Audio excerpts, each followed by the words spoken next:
trabalhar um pouco a nossa gramática normativa e o nosso primeiro assunto que vamos tratar hoje são as orações subordinadas substantivas. Antes, porém, vamos revisitar o que seria período simples e período composto.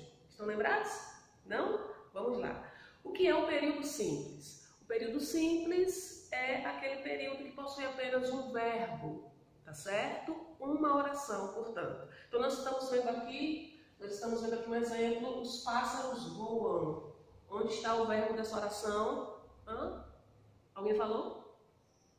Voam, muito bem. Então, nós temos aqui o verbo voar, um único verbo, tá certo? Nesse período, portanto, período simples. Abaixo, nós temos os pássaros voam e trazem amanhã. Quantos verbos eu tenho aqui? Alguém falou? 2 verbos, muito bem. Quais são os verbos? Voar e trazer. 2 verbos, 2 orações, portanto, período composto. O período composto ele é formado por 2 ou mais verbos, tá certo? E por conta disso, o período composto ele possui subdivisões, tá? O período composto ele pode ser por subordinação e coordenação. Quando é que o período composto ele é um período por subordinação? Alguém sabe o significado de subordinação? Oi? Alguém falou? Estou ouvindo. Isso. Subordinar, certo? É estar dependente de. Então, o período composto por subordinação é aquele período que possui uma oração dependente da outra, tá certo? Vamos ver aqui um exemplo. É necessário que você venha hoje. É necessário que você venha hoje. A primeira coisa, eu já expliquei isso para vocês, a primeira coisa que nós precisamos fazer quando olhamos uma oração ou um período, tá bom? É identificar o quê? O verbo. Onde é que está o verbo? Onde estão os verbos aqui, melhor falando? Nós temos o verbo ser, não é isso? É. E o verbo vir, né? Venha. Nós temos 2 verbos, portanto, um período composto. Agora, analisem bem aqui, ó. É necessário que você venha hoje. A primeira oração é necessário. A segunda é introduzida aqui por uma conjunção que você venha hoje. Observe que a primeira oração sozinha ela não tem sentido nenhum.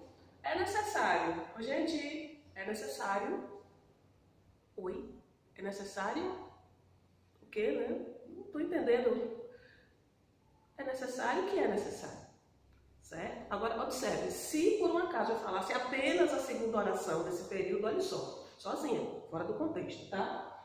Que você venha hoje. Tem algum sentido?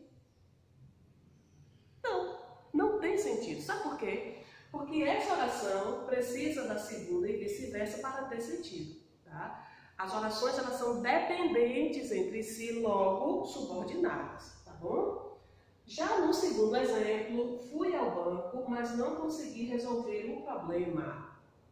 Onde é que está o primeiro verbo? Fui. Tá? Onde é que está o segundo? Olha, uma locução verbal. Consegui resolver. Tá? Então, nós temos aí o quê?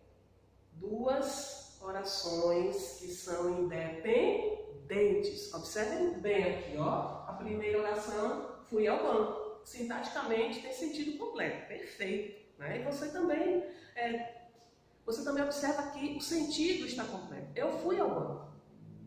Não precisa de mais nada. Né? A mensagem aí está completa, tem sentido completo. Observe a segunda oração. Mas não consegui resolver o problema. Eu não consegui resolver o problema. Oração sintaticamente perfeita, sentido completo. Tá? Então as 2 orações sozinhas elas possuem sentido completo, elas são coordenadas entre si, elas são independentes. Aí nós temos aqui o período composto por coordenação, em que as orações que fazem parte do período, elas são independentes entre si. Então, meus amores, recapitulando, normalmente o período em que existem 2 ou mais orações dependentes uma da outra, nós chamamos de período composto por subordinação. E o período em que as orações são independentes, não precisam uma da outra para ter sentido, nós chamamos de período composto por coordenação. O período composto por subordinação, ele é subdividido também, tá? As orações subordinadas, elas possuem 3 subdivisões. Elas podem ser orações subordinadas substantivas, adjetivas e adverbiais, tá ok? Vamos lá para as orações substantivas? Então, vamos às orações subordinadas substantivas. Antes, porém, é importante que vocês saibam que toda oração subordinada, ela se subdivide em oração principal e, claro, a oração subordinada, tá? Então, quando formos analisar o período composto por subordinação, vocês vão identificar onde está a oração principal e onde está a oração subordinada. A primeira oração subordinada que nós vamos trabalhar é a substantiva. É assim chamada porque é uma oração subordinada que possui as mesmas funções sintáticas de um substantivo. Quais são essas funções principais? O objeto direto, a oração por isso é chamada de objetiva direta. O objeto indireto, a oração é chamada de objetiva indireta. O complemento nominal, a oração é chamada de completiva nominal. O predicativo do sujeito, a oração é chamada de predicativa. O aposto, a oração é chamada de apositiva. E, claro, o sujeito, a principal função do substantivo, a oração é chamada de subjetiva. Tá certo? Então, nós vamos agora ver exemplos dessas funções, né, em forma de oração e como é que vocês podem identificar. E é importante que vocês saibam que para poder classificar as orações subordinadas substantivas, é necessário que vocês saibam um pouco, pelo menos, das funções sintáticas, como identificar essas funções sintáticas em período simples, tá certo? E algo muito importante também, normalmente as orações subordinadas substantivas, elas são introduzidas por conjunções chamadas de integrantes, que em si são as conjunções principais, mas em orações subjetivas e objetivas diretas, vocês vão encontrar, por exemplo, alguns outros termos que exercem função de conjunções integrantes para introduzir esse tipo de oração, tá? Que são quais termos? Como, quando, onde, quanto, porquê, tá certo? Vocês vão encontrar em algumas orações subordinadas subjetivas e objetivas diretas, né? Subordinadas substantivas, objetivas diretas e subjetivas, esses termos introduzindo esse tipo de oração, tá bom? Vamos ver agora os exemplos de orações subordinadas substantivas para que possamos identificá-las. Exemplos das orações subordinadas substantivas. O primeiro que nós vamos trabalhar, tá, são as orações chamadas de subjetivas. E eu começo por esse exemplo, eu começo por elas porque elas possuem uma estrutura bem peculiar, tá bom? Observem os exemplos. É necessário que você volte, sabe-se que você voltou de viagem e convém que você volte. Nós sabemos que as orações subordinadas, elas são subdivididas em orações principais, né? Uma oração que é principal e a outra oração que é subordinada. Aqui nesse caso, nós vamos identificar logo qual oração principal para depois vermos a estrutura da oração chamada de subordinada, tá bom? No primeiro exemplo, é necessário que você volte onde está a oração principal. É necessário, muito bem, ó. Vem antes da conjunção chamada de integrante, que introduz uma substantiva, tá bom? E observe que possui um verbo. Qual a oração principal do segundo período? Sabe-se que você voltou de viagem? Muito bem, sabe-se, né? Observe que a segunda oração foi introduzida por uma conjunção integrante. Qual a oração principal do terceiro período? Convém que você volte? Muito bem, convém, né? Observe que a segunda oração também é introduzida aqui pela conjunção integrante que. Nós temos uma estrutura, tá bom? Nós temos aqui uma estrutura. Vamos analisar essa estrutura? Cada estrutura dessa que forma a oração principal, vocês estão observando o quê? Que não possui elas não possuem sujeito, né? No primeiro exemplo, é necessário.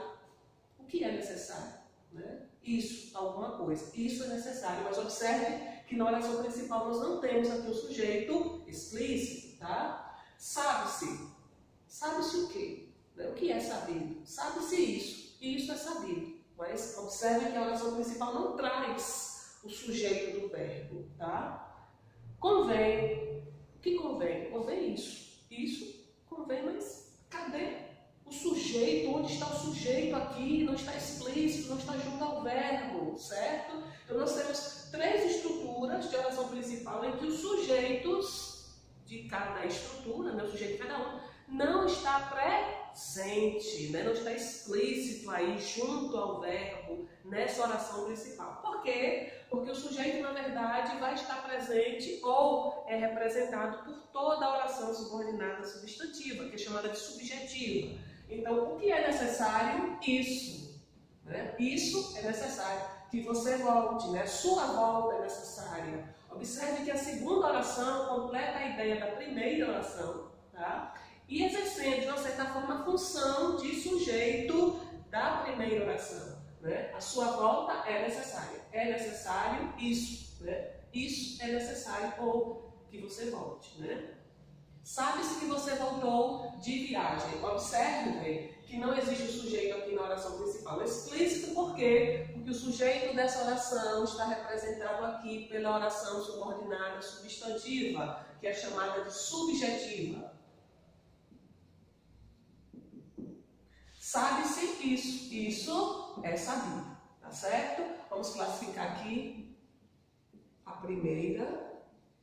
O exemplo aqui primeiro que a gente deu. Vamos ver, convém que você volte, né? O que convém? Isso. Isso, a sua volta, convém, tá certo? Então, observem que a segunda oração, chamada de subordinada, vai exercer função de sujeito da oração principal, ok? Então, vamos ver a estrutura agora da oração subordinada, substantiva, subjetiva, como é que vocês podem identificá-la. Vamos ver aqui um exemplo, o primeiro exemplo, aqui, o primeiro período. Observe que na oração principal vocês têm verbo de ligação e um predicativo do sujeito. Né? Então, todas as vezes que vocês virem essa construção, é necessário, é bom, é importante, né? É certo. Todas essas construções já anunciam que a oração seguinte ela é subjetiva. O segundo exemplo aqui, sabe-se, nota-se, nós temos uma voz passiva sintética, verbo transitivo direto mais partícula passivadora. Essa construção também nos direciona a classificar a segunda oração como subjetiva. E o terceiro exemplo, convém que você volte. Observe que a oração principal ela é composta por um verbo na terceira pessoa do singular e é chamada de verbo impessoal. Porque ele não é conjugado nas pessoas do discurso, né? Convém alguma coisa, convém uma situação, né? E não o ser humano, eu não convenho, né? Urge isso, eu não urjo. É algo, uma situação, alguma coisa que vai estar pedindo urgência, né? Urge alguma coisa, convém alguma coisa. Então são verbos chamados de impessoais e sempre aqui colocados na terceira pessoa do singular, introduzindo uma subjetiva. Então são essas três estruturas que vocês vão observar bem na oração principal, que vão identificar que a segunda oração é subjetiva, tá bom? Nós temos aqui mais exemplos de períodos compostos. Observem esse exemplo que eu estou dando para vocês agora. Eu sei que você voltará cedo. Onde está a oração principal? Oi? Isso, eu sei. A oração que vem antes da conjunção integrante de. Observem que essa oração chamada de principal é composta por sujeito, eu, mais verbo. Que tipo de verbo é esse? Quem lembra? Quem sabe, sabe algo ou alguma coisa. O que? Muito bem, verbo transitivo direto. É um verbo que pede complemento sem preposição. O último termo da oração principal é o verbo transitivo direto. Isso quer dizer o quê? Que a oração seguinte vai exercer a função de objeto direto desse verbo. Vai ser chamada de oração subordinada substantiva, objetiva direta. E como é que nós sabemos a respeito dessa classificação? Como é que nós identificamos uma oração subordinada substantiva, objetiva direta? Sempre vamos observar o último termo da oração principal. Nesse caso aqui, é um verbo transitivo direto. Então, vamos ao segundo exemplo. Aqui nós temos: todos duvidam de que você volte. A oração principal está onde? Muito bem, todos duvidam. Observe que a oração principal é formada por sujeito, mas duvidar o verbo que? Transitivo indireto. Muito bem. É um verbo que vai pedir complemento com uma preposição. Duvidar de quê? Duvidar de algo, de alguma coisa. Então, o último termo da oração principal é o verbo o verbo duvidar, que é transitivo indireto, portanto, a oração seguinte vai exercer a função sintática de objeto indireto deste verbo. Nós vamos classificá-la como oração subordinada substantiva, objetiva indireta, certo? Vem sempre introduzida aqui por uma preposição, já que o verbo é transitivo indireto. O próximo exemplo, eu tenho dúvidas de que você volte onde está a oração principal. Eu tenho dúvidas, tá certo? Sujeito, mas. Verbo ter é um verbo transitivo direto. Quem tem algo, tem alguma coisa, né? Tem o que. Dúvidas que completam o sentido desse verbo. O que eu tenho, dúvidas, é o objeto direto dele, tá certo? Observem que esse objeto direto é um substantivo derivado do verbo duvidar, e é também um substantivo abstrato. Vocês se lembram como é que nós chamamos o complemento de um substantivo derivado de verbo ou de um substantivo abstrato? Complemento nominal, muito bem. Então nós temos aqui uma oração que vai exercer a função de complemento nominal aqui desse substantivo dúvidas, tá certo? Nós temos uma oração subordinada substantiva, completiva, nominal. Toda oração subordinada substantiva ou completiva nominal vem sempre introduzida por preposição. Tomar cuidado para vocês não confundirem com o objeto indireto, certo? O último termo aqui, ó, desse período anterior que nós vimos, o último termo da oração principal é o verbo transitivo indireto. Neste exemplo aqui que nós acabamos de ver, né? Com relação ao complemento nominal, o último termo da oração principal é o nome, certo? No exemplo anterior, o último termo é o verbo. Nesse exemplo que nós vimos agora, o último termo é um nome, está certo? Vamos ver agora os dois últimos períodos. A verdade é que ele voltará onde está a oração principal. A verdade é sujeito, a verdade. Observe que é um verbo de ligação. Normalmente, essa estrutura sujeito, verbo de ligação, ela é própria, né?